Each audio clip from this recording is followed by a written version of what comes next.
ونستعينه ونستغفره ونؤمن به ونتوكل عليه ونعوذ بالله من شرور أنفسنا ومن سيئات أعمالنا من يهده الله فلا مضل له ومن يضلل فلا هادي له ونشهد أن لا إله إلا الله وحده لا شريك له ونشهد أن سيدنا ومولانا محمدا عبده ورسوله أما بعد فقد قال الله سبحانه وتعالى في أحكم التنزيل وفي الفرقان المجيد بعد أعوذ بالله من الشيطان الرجيم بسم الله الرحمن الرحيم فاليوم ننجيكم من عذاب عظيم قال النبي صلى الله عليه وسلم ما وسع على عياله يوم عاشوراء وسع الله عليه سائر السنة رب اشرح لي صدري ويسر لي أمري واحلل عقدة من لساني يفقهوا قولي ربي زدني علما وما توفيقي إلا بالله عليه توكلت وإليه أنيب. கண்ணியத்திற்கும் மிகுந்த மரியாதைக்கும் உரிய அல்லாஹ்வின் நல்லடியார்களே, பெரியோர்களே, சகோதரர்களே, அல்லாஹ் ஜல்லஷானஹு தஆலாவின் மாபெரும் கிருபையால் ஹிஜ்ரி 1448 புதிய வருடத்தின் முதல் மாதமான முஹர்ரம் மாதத்தின் முதல் ஜுமாவிலே அல்லாஹ் ஜல்லஷானஹு தஆலா நம்மை இங்கே ஒன்று கூட செய்திருக்கிறார். காலங்கள் மிக வேகமாக உருண்டோடுகிறது. இப்பொழுது துவங்கியதை போல இருந்த வருடம் மிக வேகமாக உருண்டோடி ஒரு வருடம் நிறைவு பெற்றிருக்கிறது. நோன்புடைய காலம் மிக விரைவாக சென்று விடுகிறது. அடுத்த ஹஜ்ஜின் காலம் துவங்கியது. ஹஜ்ஜுக்கு சென்ற ஹாஜிகள் ஹஜ்ஜை முடித்து வீடு வந்து சேர்ந்து விட்டார்கள். இப்படி காலங்கள் மிக சீக்கிரமாக மிக வேகமாக செல்வதும் உலக அழிவு நாளின் அறிகுறி என்பதாக கண்மணி நாயகம் ஸல்லல்லாஹு அலைஹி வஸல்லம் அவர்கள் கூறியிருக்கிறார். எனவே நாம் காலங்கள் செல்ல செல்ல நம்முடைய தவறுகளையும் நம்மிடையே ஏற்படக்கூடிய பாவங்களையும் குறைத்து கொண்டு அதிகமாக நன்மைகள் செய்வதிலும் நல்லறங்களில் நம்மை ஈடுபடுத்திக் கொள்வதிலும் நாம் ஆர்வம் காட்ட வேண்டும். முஹர்ரம் என்றாலே நமக்கெல்லாம் நினைவுக்கு வருவது ஆஷூரா தினம். இன்று உலகெங்கிலும் ஒடுக்குமுறைகளும் குழப்பங்களும் அநீதிகளும் எங்கு நோக்கிலும் நிரப்பமாக நிறைந்திருக்கக்கூடிய இந்த காலத்திலும் ஆஷூரா நமக்கு சொல்லித்தரக்கூடிய செய்தி, அல்லாஹ் சத்தியத்தை நிலைபெற செய்வான், அசத்தியம் அழிந்தே தீரும். குர்ஆன் தெள்ள தெளிவாக கூறுகிறது, வகுல் ஜாஅல் ஹக்கு வஸஹகல் பாத்தில். சத்தியம் வந்துவிட்டது, அசத்தியம் அழிந்து விட்டது. இந்த உலகம் படைக்கப்பட்டதிலிருந்து இந்த உலக வாழ்க்கை என்பது ஹக்குக்கும் பாத்திலுக்கும், சத்தியத்திற்கும் அசத்தியத்திற்கும் இடையான போராட்டத்தில் தான் சென்று கொண்டிருக்கிறது. அந்த வகையிலே ஆஷூரா முஹர்ரம் மாதம் நமக்கு தரக்கூடிய மிக முக்கியமான செய்தி, சத்தியம் எவ்வளவு சோதனைகளை சந்தித்தாலும், எவ்வளவு சோதனைகளை கடந்து வந்தாலும் இறுதியில் அல்லாஹ் தஆலா சத்தியத்திற்குத்தான் வெற்றியை கொடுப்பான், அசத்தியத்தை அழித்தே தீருவான். ஆஷூரா தினம் சிறப்பானதற்கான காரணத்தை சொல்வார்கள். அன்றுதான் சையதுனா மூசா அலைஹிஸ்ஸலாம் அவர்கள் கிட்டத்தட்ட 4 லட்சம் பனி இஸ்ரவேலர்கள் யூதர்களோடு ஃபிரௌனுடைய கொடுங்கோன்மையான அந்த அடக்குமுறையில் இருந்து அவர்களை காப்பாற்றுவதற்காக அந்த பனி இஸ்ரவேலர்களை அழைத்து செல்லும் பொழுது செங்கடல் குறுக்கிடுகிறது. பின்னால் ஃபிரௌனின் மிகப்பெரிய படை, முன்னால் செங்கடல். யூதர்கள் சொல்கிறார்கள், இன்னா லமுத்ரகூன், மூசாவே நம்ம எல்லாம் வசமாக மாட்டிக் கொடுத்து விட்டீர்கள், சிக்கலிலே எங்களை மாட்ட வைத்து விட்டீர்கள். பின்னால் திரும்பி சென்றாலும் ஃபிரௌனின் படையில் சிக்கி சின்னாபின்னமாகி நாம் எல்லாம் உயிர் விழக்க வேண்டிதான். முன்னோக்கி நடந்தாலும் இந்த செங்கடலிலே இறங்கி நம்முடைய உயிரை மாய்த்து கொள்ள வேண்டியதுதான் என்று புலம்ப ஆரம்பித்து விட்டார்கள் யூதர்கள். அப்பொழுதும் மூசா அலைஹிஸ்ஸலாம் அவர்கள் மிக உறுதியான நம்பிக்கையோடு அல்லாஹுவின் மீது இருக்கக்கூடிய அசைக்க முடியாத நம்பிக்கையில் சொல்கிறார்கள், இன்ன மகைய ரப்பி சயஹ்தீன், இந்த இக்கட்டான சூழ்நிலையிலும் அல்லாஹ் என்னை பாதுகாப்பான், எனக்கு வழிகாட்டுவான் என்று அந்த மக்களிடத்திலே மூசா அலைஹிஸ்ஸலாம் அவர்கள் சொல்கிறார்கள். அல்லாஹ் ஜல்ல ஷானுஹு தஆலா மூசா அலைஹிஸ்ஸலாம் அவர்களை நோக்கி சொல்கின்றான், மூசாவே உங்களுடைய அசாவை அந்த கடலிலே அடியுங்கள். கடல்ல கட்டையை தூக்கி அடிச்சா என்ன ஆகும்? ஒரு கல்லுல கட்டையை தூக்கி அடிச்சாவே அந்த கல்லு உடையாது. ஒரு பாறை மீது கட்டையை அடித்தால் அந்த பாறை உடையாது. தண்ணீர் அடித்தா என்ன ஆகும்? எந்த மாற்றமும் ஏற்படாது. ஆனால் அல்லாஹ் சொல்லிவிட்டான், செங்கடலில் உங்களுடைய அசாவை, உங்களுடைய அந்த தடியை அடியுங்கள் உறுதியான நம்பிக்கையோடு. அடுத்து என்ன நடக்கும் அப்படின்றது மூசா அலைஹிஸ்ஸலாம் அவங்களுக்கு தெரியாது. அல்லாஹ் சொல்லிவிட்டான், நிச்சயமாக அவன் வழிகாட்டுவான் என்ற உறுதியான நம்பிக்கையோடு அந்த தண்ணீரிலே அடிக்கிறார்கள். தண்ணீர் பிரிகிறது. ஒரு பாதையை போல, ஒரு சாலையை போல தெளிவாக தண்ணீர் 2 பக்கங்களிலும் பிரிகிறது. பிரிந்து அந்த தண்ணீர், அவர்கள் நடக்கக்கூடிய அந்த பாதை என்பது தண்ணீர் விலகினால் சேரும் சகதியமாக இருக்கக்கூடிய பாதையாக இருக்கவில்லை, காய்ந்த சுக்காவான பாதையாக இருக்கிறது. அந்த பாதையிலே எந்த விதமான சிரமமும் இல்லாமல் நடக்கலாம், ஓடலாம். அந்த அளவிலே அல்லாஹ் தஆலா அந்த பாதையை பிளக்கிறான்.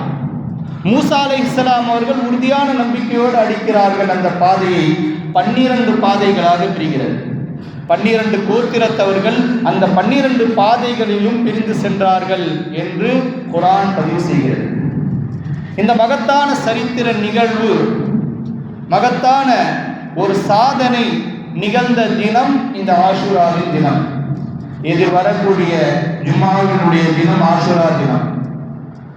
அந்த தினத்தில் இறைவனுக்கு நன்றி செலுத்தும் விதமாக இஸ்லாமிய பெருமக்கள் நோன்பு நோக்கிறார்கள்.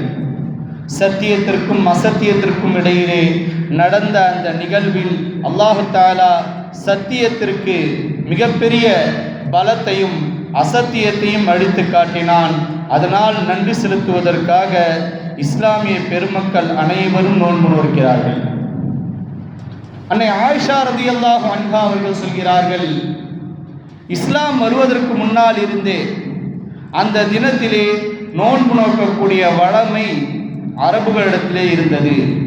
அரபகத்திலே உள்ள அரபியர்கள் அந்த தினத்தை கண்ணியப்படுத்துவார்கள், அந்த தினத்திலே நோன்பு நோட்பார்கள்.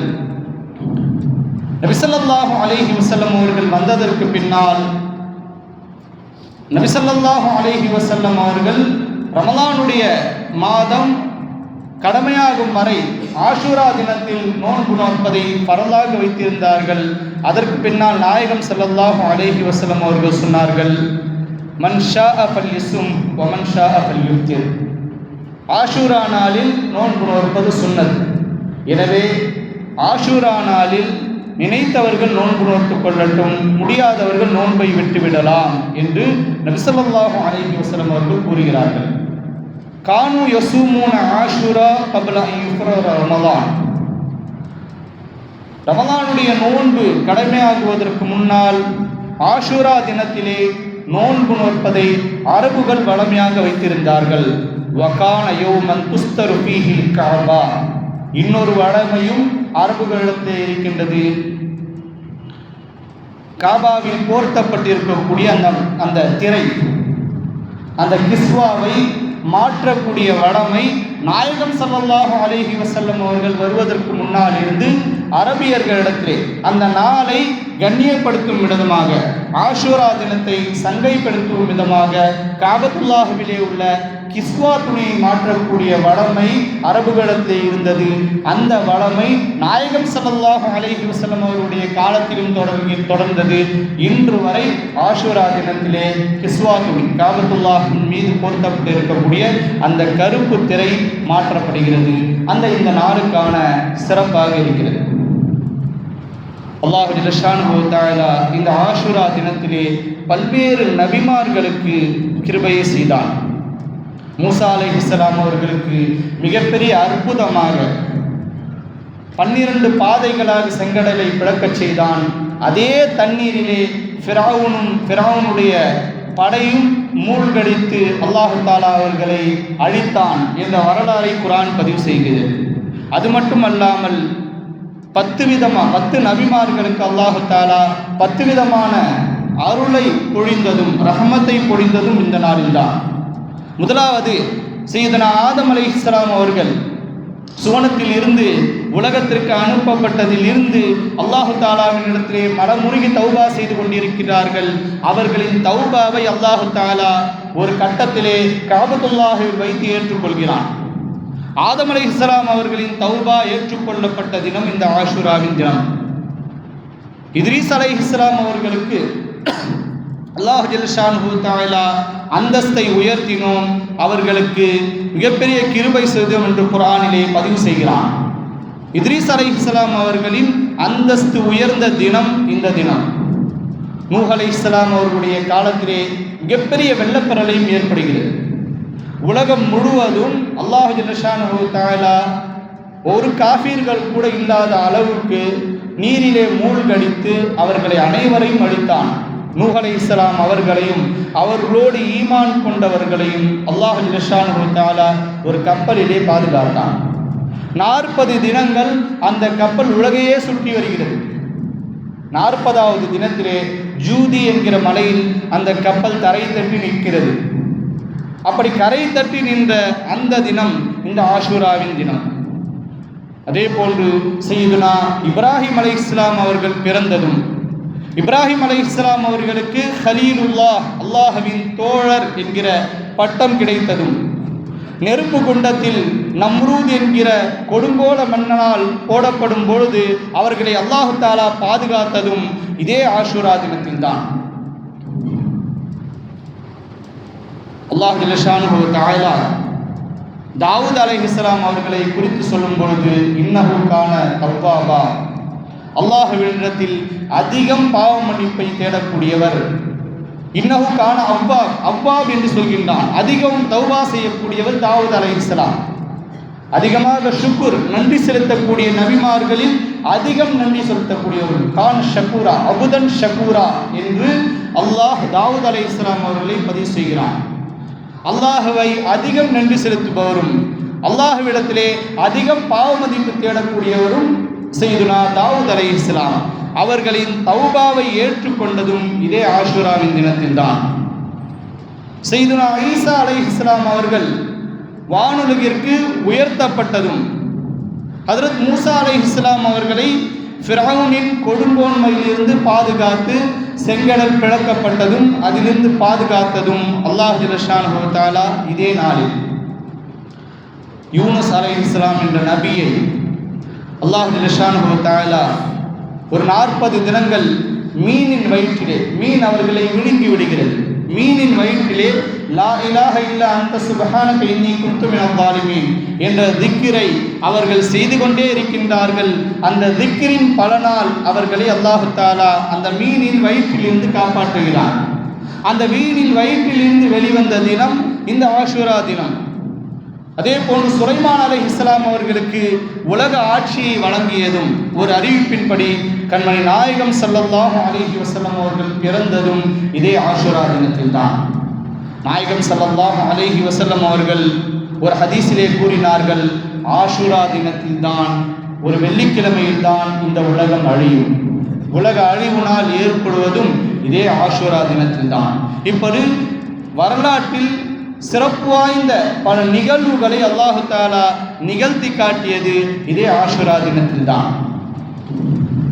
நாயகம் ஸல்லல்லாஹு அலைஹி வஸல்லம் அவர்கள் இந்த நாளின் சிறப்பை குறித்து சொல்லும் பொழுது, மதீனாவிற்கு செல்லும் பொழுது அங்குள்ள மதீனா மக்கள், மதீனாவிலே உள்ள யூதர்கள் நோன்பு நோற்பதை காணுகிறார்கள்.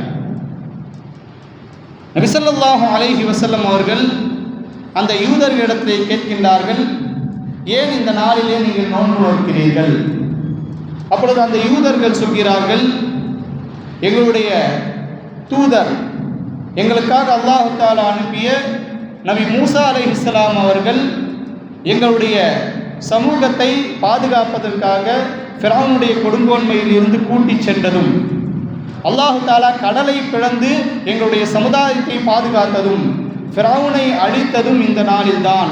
அதனால் இந்த நாளில் அல்லாஹ்வை நன்றி செலுத்துவதற்காக வேண்டி நாங்கள் இந்த நாளிலே நோன்பு நோக்கிறோம் என்று சொன்னபோது நாயகம் ஸல்லல்லாஹு அலைஹி வஸல்லம் அவர்கள் சொன்னார்கள், நஹ்னு அஹக்கு, மூசா அலைஹிஸ்ஸலாம் அவர்களுக்கு செய்த உதவிக்காக நீங்கள் நோன்பு நோக்கிறீர்கள் என்றால் உங்களை விட அந்த நாளில் நோன்பு நோற்பதற்கு தகுதியானவர்கள் முஸ்லிம்களாகிய நாங்கள் தான் உண்மையிலே ஈசா அலைஹிஸ்ஸலாம் அவர்கள் கொண்டு வந்த மார்க்கத்தை பின்பற்றுகிறோம் என்று சொல்லி நபி ஸல்லல்லாஹு அலைஹி வஸல்லம் அவர்கள் ஆஷூரா தினத்திலே மதீனாவிற்கு வந்த பின்னால் நோன்பு நோற்றார்கள். சஹாபாக்களிடத்திலே சொன்னார்கள், யூதர்களும் நோன்பு நோக்கிறார்கள், ஆஷூரா 10வது தினத்திலே நாமும் நோன்பு நோக்கிறோம். இது அவர்களோடு ஒப்பாகுவதாக ஆகிறது. எந்த விதத்திலும் மற்ற மதத்தவர்களோடு நாம் ஒப்பாகிவிடக்கூடாது. இனி வரக்கூடிய வருடத்தில் நான் உயிரோடு இருந்தால் ஆஷூரா தினத்தில் 9வது நாளையோ, ஆஷூரா தினத்துடைய முந்தைய நாள் 9வது நாளிலோ அல்லது 11வது நாளிலோ சேர்த்து 2 நோன்புகள் நோட்பேன் இன்ஷா அல்லாஹ் என்று சஹாபாக்களிடத்தில் நாயகம் ஸல்லல்லாஹு அலைஹி வஸல்லம் அவர்கள் சொன்னார்கள். அடுத்த வருடத்தில் நபி ஸல்லல்லாஹு அலைஹி வஸல்லம் அவர்கள் உயிரோடு இல்லை, அல்லாஹ் தஆலா அவர்களை கைப்பற்றிக் கொண்டார். இப்படி முக்கிய நிகழ்வுகள் நடந்த இந்த நாளிலே நோன்பு நோற்பது சுன்னத்தான நோன்பு. ரமலானின் 30 நாட்கள் நோன்பு கடமையாகுவதற்கு முன்னால் ஆஷூராவில் நோன்பு நோற்பது முஸ்லிம்களின் மீது கடமையாக இருக்கிறது. ரமலானின் நோன்பு கடமையாக்கப்பட்டதற்கு பின்னால் இந்த நாளில் நோன்பு நோற்பது சுன்னத்தான நோன்பாக இருக்கிறது. அரஃபா நாளில் நான் நோன்பு நோற்பதை போல, ரமலானுக்கு பின்னால் 6 நோன்புகள் நோற்பதை போல, இந்த ஆஷூரா நாளில் 2 நோன்புகள் நோற்பது ஒரு சுன்னத்தான அமலாக இருக்கிறது. இந்த நாளில் நோன்பு நோற்பதை நாம் முக்கியத்துவத்தோடு செய்ய வேண்டும். ஆஷூரா தினம் என்று வந்தாலே சில சர்ச்சைகளும் எழுகிறது. ஆஷூரா தினத்தில் முக்கியமான 2 செய்திகள் நமக்கு முன்னால் இருக்கிறது. முதலாவது, நாம் தெளிவாக விளங்கிக் கொள்ள வேண்டும், இந்த நாளில் நோன்பு நோற்பது நபி ஸல்லல்லாஹு அலைஹி வஸல்லம் அவர்களின் காலத்திலிருந்தே இந்த நாளில் நோன்பு நோற்பது சிறப்பாக இருந்தது. நபி ஸல்லல்லாஹு அலைஹி வஸல்லம் அவர்கள் மட்டுமல்ல, அரபகத்திலே வாழ்ந்த அரபுகளும் இந்த நாளை கண்ணியப்படுத்தினார்கள். யூதர்களும் இந்த நாளிலே நோன்பு நோக்கிறார்கள். அதனால் ஆஷூரா நாளிலே நாம் நோன்பு நோக்கிறோம். இந்த நாளை அல்லாஹ் தஆலா சிறப்பாக்கி வைத்திருக்கிறான். இரண்டாவது செய்தி, இந்த நாளோடு சம்பந்தப்படாது. அது என்னன்னா, நபி ஸல்லல்லாஹு அலைஹி வஸல்லம் அவர்களின் திருப்பேரர் ஹுசைன் ரலியல்லாஹு அன்ஹு அவர்கள் கர்பலா என்கிற மைதானத்திலே கொல்லப்பட்ட அந்த நிகழ்வு தற்செயலாக ஆஷுரா நாளிலே நிகழ்ந்துவிட்டது. அதனால் இந்த நாளுக்கு எந்த விதமான சிறப்பும் கிடையாது. ஹுசைன் ரலியல்லாஹு அன்ஹு அவங்க கொல்லப்பட்டதால தான் இந்த நாளுக்கு சிறப்பு அப்படின்ட்டு சில பேர் தவறாக கட்டமைக்கிறார்கள். குறிப்பாக ஷியாக்கள் முஸ்லீம்கள் அல்ல. அவர்கள் கட்டமைக்கக்கூடிய ஒரு கட்டமைப்பு தான் ஆஷுரா நாள் சிறப்பாகுவதே ஹுசைன் ரலியல்லாஹு அன்ஹு அவர்கள் கர்பலா தினத்திலே கொல்லப்பட்டதால் தான் அந்த நாளுக்கு சிறப்பு என்ற ஒரு கட்டமைப்பை உருவாக்குகிறார்கள். இது மிக தவறான புரிதல். உண்மையிலே ஹுசைன் ரலியல்லாஹு அன்ஹு அவர்கள் கர்பலாவிலே கொல்லப்பட்டது மிக துக்ககரமான நிகழ்வு, அதிலே எந்த விதமான மறுப்பும் இல்லை. ஆனால் அவர்கள் கொல்லப்பட்டதால் தான் இந்த நாள் சிறப்பு பெறுகிறது அல்லது இந்த நாளிலே துக்கம் அனுஷ்டிக்க வேண்டும் என்று சொல்வது ஒரு மூட நம்பிக்கை. இது ஷியாக்களின் கொள்கையாக இருக்கிறது. இதோடு இந்த ஆஷுராவோடு சம்பந்தப்படாத ஒரு நிகழ்வு இந்த கர்பலா என்பதை நாம் தெளிவாக விளங்கிக் கொள்ள வேண்டும். ஒரு படிப்பினை இதிலிருந்து எடுத்துக்கொள்ள வேண்டும் என்றால், அல்லாஹு ஜல்லஷானஹு தஆலா மிகப்பெரிய நபியாக இருந்த மூசா அலைஹிஸ்ஸலாம் அவர்களுக்கு ஃபிரௌன் என்கிற கொடுங்கோன்மையான மன்னனிடமிருந்து மிகப்பெரிய வெற்றியை அளித்தது இந்த ஆஷுரா தினத்தில் தான்.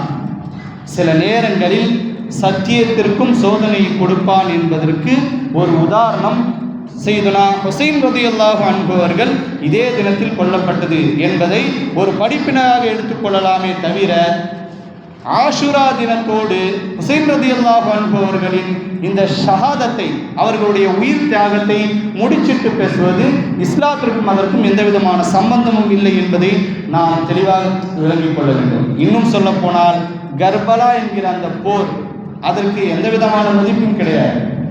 உஹது பத்ரு போர் அளவுக்கு அதை புகழ்ந்து கூறுவதற்கும் நம்முடைய இஸ்லாத்திலே இடமில்லை. இஸ்லாத்தில் சிறந்த போர் என்றால் முதல் தரத்திலே இருப்பது பத்ரு போர். அடுத்து நபி ஸல்லல்லாஹு அலைஹி வஸல்லம் அவர்களுடைய காலத்திலே நிகழ்ந்த உஹது போர், கந்தக் யுத்தங்கள், இது போன்ற நிகழ்வுகள் அளவுக்கு கூட இந்த கர்பலாவினுடைய இந்த போருக்கு முக்கியத்துவம் கிடையாது.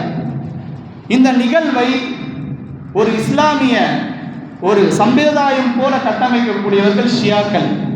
இன்னும் சொல்ல போனால், நிம்மதியாக ஹரமிலே மக்காவிலும் மதீனாவிலும் வாழ்ந்து கொண்டிருந்த ஹுசைன் ரலியல்லாஹு அன்ஹு அவர்களை வம்பாக இந்த போருக்குள்ளே இழுத்தவர்களே இந்த ஷியாக்கள் தான். அரசியல் காரணங்களுக்காக அவர்களை அங்கிருந்து ஈராக்குக்கு வர வைத்து கர்பலா என்ற இடத்திலே அவர்களை மாட்ட வைத்துவிட்டு அவர்களை இட்டு ஓடி சென்றவர்கள் இந்த துரோகிகள். இவர்கள்தான் அந்த நாளை புனித தினமாக கொண்டாடுகிறார்கள். இந்த நாளை ஏதோ இஸ்லாத்தின் புனித தினத்தை போல அல்லது துக்கம் அனுஷ்டிக்கிறோம் என்ற பெயரிலே பல சடங்கு சம்பிரதாயங்களை செய்கிறார்கள். இன்னும் சொல்ல போனால், முஹர்ரம் 10வது நாள் லீவ் விடுறது கூட முஸ்லீம்களுக்காக இல்லை, அதை விளங்கிக்கணும். முஹர்ரம் 10வது நாள் பண்டிகை லீவுன்னா ஷியாக்களுடைய லீவு, அது முஸ்லீம்களுடைய லீவு கிடையாது. அன்னைக்கு பல அனாச்சாரங்கள் நடக்கிறது. நோன்பு நோற்பது, துஆ செய்வது, அது நாயகம் ஸல்லல்லாஹு அலைஹி வஸல்லம் அவர்கள் காட்டி தந்த வழிமுறை. நபி ஸல்லல்லாஹு அலைஹி வஸல்லம் அவர்கள் காலத்திலே நோன்பு நோற்பதும் அந்த நாளில் துஆ செய்வதும் இருந்தது. ஆனால் அதற்கு பின்னால் ஏற்பட்ட அத்தனை நிகழ்வுகளும் ஷியாக்களால் கட்டமைக்கப்பட்டது. கிட்டத்தட்ட அவங்க இந்த முஹர்ரம் மாதத்தில் 40 நாள் நோன்பு வைப்பாங்க. அவங்களுடைய நோன்பு கொஞ்சம் வித்தியாசமானது. அடுத்து மாறில் அடித்து கொள்வதும் துக்கம் அனுஷ்டிக்கிறதுனா 3 நாள் தான், 3 நாட்கள் தான் துக்கம் அனுஷ்டிக்க வேண்டும். அதுவும் நம்ம உறவினர்கள் இருந்தால், நம்ம வீட்டில் நம்ம உறவினர்கள் யாராவது இருந்தால் 3 நாட்கள் துக்கம் அனுஷ்டிக்க வேண்டும். கட்டிய கணவன் இறந்து விட்டால் மனைவி 4 மாதம் 10 நாள், 3 மாதம் 3 ஹைதுகள் அவர்கள் துக்கம் அனுஷ்டிக்க வேண்டும். அதைவிட அதிகமாக துக்கம் அனுஷ்டிப்பது இஸ்லாத்தில் கூடாது. இந்துக்களை கேட்டாலும் சொல்லுவாங்க, இஸ்லாமியர்கள் ஒப்பாரி வைக்க மாட்டாங்க, கண்ணீர் வடிப்பார்கள், மாறில் அடித்து கொண்டாடக்கூடியவர்கள் இஸ்லாமியர்கள் அல்ல என்று நம்முடைய இந்து சகோதரர்கள் சொல்லுவாங்க, மாற்று மத சகோதரர்கள் சொல்வார்கள். இவர்கள் துக்கம் அனுஷ்டிக்கிறேன் என்ற பெயரில் 1000 வருடங்களாக மாறில் அடித்து கொண்டும் இந்த பிளேடை வச்சு கீறிக்கிறாங்க. இதுவெல்லாம் இஸ்லாத்திற்கு அப்பாற்பட்ட செயல். நாயகம் ஸல்லல்லாஹு அலைஹி வஸல்லம் அவர்கள் சொல்லாத செயல். உஹது யுத்தத்திலே நபி ஸல்லல்லாஹு அலைஹி வஸல்லம் அவர்களுடைய சிச்சா ஹம்ஸா ரலியல்லாஹு அன்ஹு அவர்கள் கொடுமையாக கொல்லப்படுகிறார்கள். நாயகம் ஸல்லல்லாஹு அலைஹி வஸல்லம் வருஷம் அந்த துக்க தினமாக கொண்டாடினாங்களா? இல்லை. நபி ஸல்லல்லாஹு அலைஹி வஸல்லம் அவருடைய ஒரே ஆண் மகன் இப்ராஹிம் அவர்கள் இறந்தார்கள். அந்த நாளில் நாயகம் ஸல்லல்லாஹு அலைஹி வஸல்லம் அவர்கள் அதிகமாக அழுதார்கள், அதிகமாக கவலைப்பட்டார்கள். எனக்கு ஒரு ஆண் வாரிசு கூட இல்லாமல் போச்சு அப்படின்ட்டு நபி ஸல்லல்லாஹு அலைஹி வஸல்லம் அவர்கள் அதிகமாக கவலைப்பட்டாங்க. அந்த நாளை நினைச்சு யாராவது துக்கப்படுறாங்களா? எந்த விதமான சம்பந்தமும் இல்லாமல் இந்த கர்பலா நிகழ்ந்தது நாயகம் ஸல்லல்லாஹு அலைஹி வஸல்லம் அவருடைய வஃபாத்திற்கு 50 வருடங்களுக்கு பின்னால் நடக்கின்றது. இந்த நாளிலே மார்பில் அடித்துக் கொள்வதும், பிளைடை வைத்து தங்களை கீறிக் கொள்வதும், கத்தியை வைத்து முதுகிலே தட்டி கொள்வதும் இஸ்லாத்திலே இதற்கும் எந்த விதமான சம்மதமும் இல்லை. நாயகம் ஸல்லல்லாஹு அலைஹி வஸல்லம் அவர்கள் சொன்னார்கள், லைஸ மின்னா மின் தர்பில் ஹுதூத் வமன் ஷக்கல் ஜுலூப். யார் மார்பின் முகத்தின் அடித்துக் கொள்கிறார்களோ அவர்கள் நம்மை சார்ந்தவர்கள் அல்ல. தெளிவாக ஹதீஸ்லே சொல்லிட்டாங்க. பின்னாடி இது மாதிரிலாம் நடக்கும் அப்படின்ட்டு நாயகம் ஸல்லல்லாஹு அலைஹி வஸல்லம் அவர்கள் சொன்னார்கள், யார் மார்பிலும் முகத்திலும் அடித்து கொண்டு வருகிறார்களோ, தங்களுடைய மேனியை கூரான ஆயுதங்களால் கிழித்துக் கொள்கிறார்களோ அவர்கள் நம்மை சார்ந்தவர்கள் அல்ல என்பதாக நபி ஸல்லல்லாஹு அலைஹி வஸல்லம் அவர்கள் சொன்னார்கள். இந்த ஷியாக்கள் இருந்து நம்ம இஸ்லாமியர்களிடத்திலும் பல்வேறு மூட பழக்கங்கள், பிதாத்துகள் ஒட்டி கொள்கிறது. இந்த முஹர்ரம் மாதத்தினுடைய இந்த 10 நாட்கள் புதிதாக மனமான கணவன் மனைவி பிரித்து வைத்து விடுகிறார்கள். இந்த ஹிந்துக்கள் கூட ஏதோ ஒரு மாதத்தில் பிரிச்சிருவாங்க 2 பேரையும். ஆடி மாதமா, ஆடி மாதத்தை பிரிச்சிருவாங்க 1 மாதம். அது மாதிரி நம்ம ஆளுங்களும் இந்த 10 நாள் கணவன் மனைவியும் சேரக்கூடாது. துக்க நாள், துக்கம் அனுஷ்டிக்கிறோம். அசைவம் சாப்பிடுவதில்லை, கறிமீன் சாப்பிடுவதில்லை.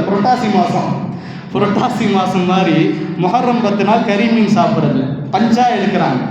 பஞ்சான்றது அவங்களுடைய பழக்கம், ஷியாக்களுடைய பழக்கம். அதற்கும் நமக்கும் எந்த விதமான சம்பந்தம் இல்லை. பஞ்சா எடுக்கிறாங்க. இந்த கையினுடைய அச்சியை பாத்திரங்களில் அடித்து வைக்கிறது, தீ மிதிக்கிறது. அல்லாஹ் தஆலா பாதுகாக்கணும். தீ மிதிக்கக்கூடிய பழக்கம் யார் கற்றுத்தந்தது? மாற்றார்களுடைய பழக்கம். நெருப்பு நரகம், அதையே நாம் மிதிக்கணும். அல்லாஹ் தஆலா நரகத்தை இறங்க சொல்லுவானா? அப்படி இறங்கி தீயை மிதிக்கிறார்கள். இதற்கும் இஸ்லாத்திற்கும் எந்த விதமான சம்பந்தமும் இல்லை. இது போன்று செய்பவர்கள் தௌபா செய்து மீண்டு விடுங்க. தௌபா செஞ்சிருங்க. புதுசாக களிமா சொல்லுங்க, தௌபா செஞ்சு வந்துருங்க. இதற்கும் இஸ்லாத்திற்கும் எந்த விதமான சம்பந்தமும் இல்லை. ஷியாக்களில் இருந்து நம்மிடம் தொற்றிக்கொண்ட இது போன்ற மூட பழக்கங்களை விட்டும் நாம் பாதுகாத்துக் கொள்ள வேண்டும். நாயகம் ஸல்லல்லாஹு அலைஹி வஸல்லம் அவர்களுடைய காலத்திலிருந்து நடைமுறையிலே இருந்த ஒரு வழமை, நபி ஸல்லல்லாஹு அலைஹி வஸல்லம் அவர்கள் இந்த நாளிலே நோன்பு நோக்க சொன்னார்கள். தேவைப்பட்டால் 9வது நாளையும் 11வது நாளையும் யூதர்களுக்கு மாற்றம் செய்வதற்காக சேர்த்து 2 நாட்கள் நோன்பு நோக்குங்கள். அந்த 2 நாட்கள் நோன்பு நோற்பது சுன்னத்தான அமலாக இருக்கின்றது. இன்னொரு ஹதீஸிலே நபி ஸல்லல்லாஹு அலைஹி வஸல்லம் அவர்கள் சொன்னார்கள், மன் வஸஅ அலா அயாலிஹி யௌம ஆஷுரா. ஆஷுரா தினத்திலே யார் தன்னுடைய குடும்பத்தவர்களுக்கு தாராளமாக செலவழிப்பாரோ, வஸஅல்லாஹு அலைஹி சாயிரஸ்ஸனா, அல்லாஹ் தஆலா வருடம் முழுக்க அவருக்கு செல்வத்தை தாராளமாக கொடுத்து விடுகிறார். அந்த நாளில் மட்டும் நம்முடைய குடும்பத்திற்கு நல்ல விதத்தில் செலவழித்தால் வருடம் முழுக்க அல்லாஹ் தஆலா நம்முடைய செல்வத்தை பரக்கத்தை செய்து விடுகின்றான் என்று சொன்னார்கள். அல்லாஹ் தஆலா சத்தியத்தை விளங்கி நடக்கக்கூடிய நல்லடியார்களாக உங்களையும் என்னையும் ஆக்கி அருள் புரிவானாக. வாஹிரு தாவானா அல்ஹம்துலில்லாஹி ரப்பில் ஆலமீன். அஸ்ஸலாமு அலைக்கும்.